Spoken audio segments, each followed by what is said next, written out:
Di sini saya akan menjelaskan review jurnal dengan judul Analisis Pendidikan di Era Revolusi Industri 4.0. Jadi, pendidikan di dunia tidak lepas dari adanya perkembangan dari revolusi industri yang terjadi di dunia. Karena secara tidak langsung, perubahan tatanan ekonomi turut merubah tatanan pendidikan di suatu negara. Menurut Prasetyo dan Trisyanti, revolusi industri dimulai dari yang pertama, revolusi industri 1.0, terjadi pada abad ke-18 melalui penemuan mesin uap, sehingga memungkinkan barang dapat diproduksi secara massal.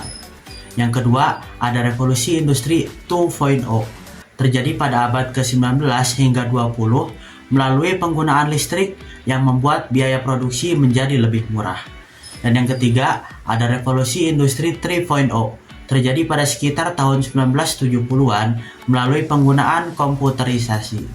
Dan yang terakhir, ada revolusi industri 4.0.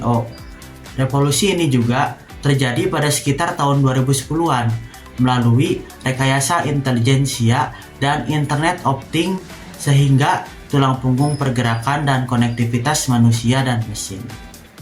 Bagaimana kebijakan pemerintah dalam menyelenggarakan pendidikan di era revolusi industri 4.0 ini?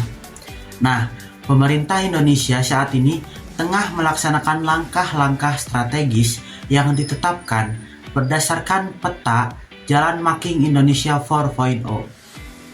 Upaya ini dilakukan untuk mempercepat terwujudnya visi nasional yang telah ditetapkan untuk memanfaatkan peluang di era revolusi industri keempat.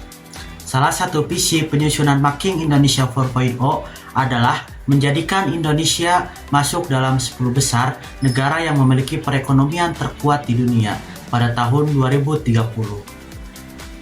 Peningkatan kualitas SDM merupakan salah satu dari bagian 10 prioritas dalam melaksanakan program Making Indonesia 4.0.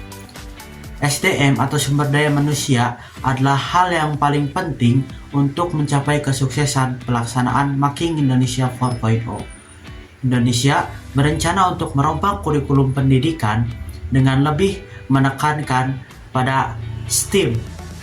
Nah, STEAM ini adalah sebuah singkatan dari Science, Technology, Engineering, the Arts, and Mathematics. Dan juga pemerintah ingin menyelaraskan kurikulum pendidikan nasional dengan kebutuhan industri di masa yang akan datang.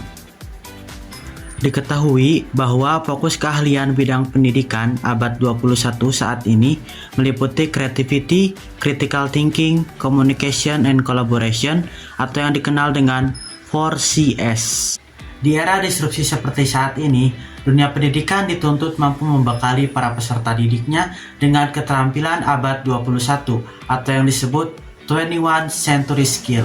Keterampilan ini adalah keterampilan peserta didik yang mampu untuk bisa berpikir kritis, memecahkan masalah, kreatif dan inovatif, serta keterampilan komunikasi dan kolaborasi. Selain itu, keterampilan mencari, mengelola, dan menyampaikan informasi, serta terampil menggunakan informasi dan teknologi.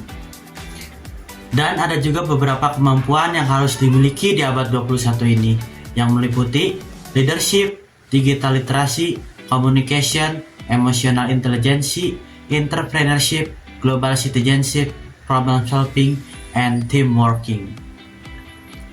Mungkin cukup sekian review jurnal yang bisa saya sampaikan. Mohon maaf apabila banyak kesalahan ataupun kekurangan, karena saya juga masih belajar. Wabillahi taufiq wal hidayah. Wassalamualaikum warahmatullahi wabarakatuh.